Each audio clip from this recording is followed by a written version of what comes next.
Hi, we're from Harmony Schools, and the video that you just watched was our Hovercraft project. A hovercraft is an object that needs Newton's first, second, and third law. It also uses static, kinetic, and coefficient force of friction. Newton's first law states that the velocity of the object stays constant unless there's an external force being used on the object.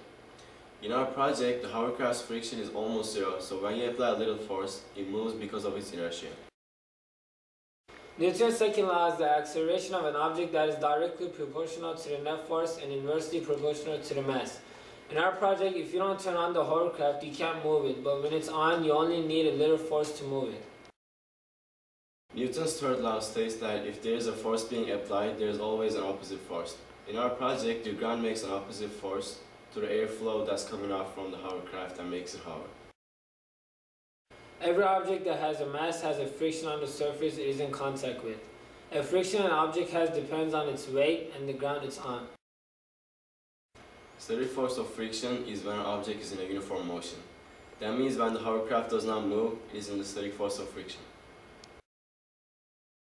Kinetic force of friction is when the hovercraft is in motion, and since it has kinetic energy, kinetic force of friction applies. The coefficient of friction is the ratio between the force used to move the hovercraft and the pressure between the hovercraft and the ground.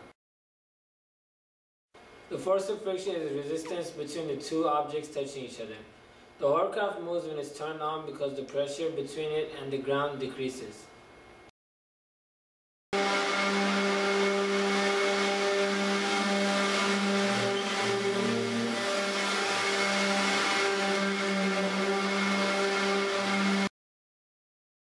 In physics, circular motion is a motion of an object along a circumference of a circle and its rotation along a circular path or a circular orbit. The tension on the string is keeping the hovercraft in circular path. The centripetal acceleration is always through the center of the circular motion.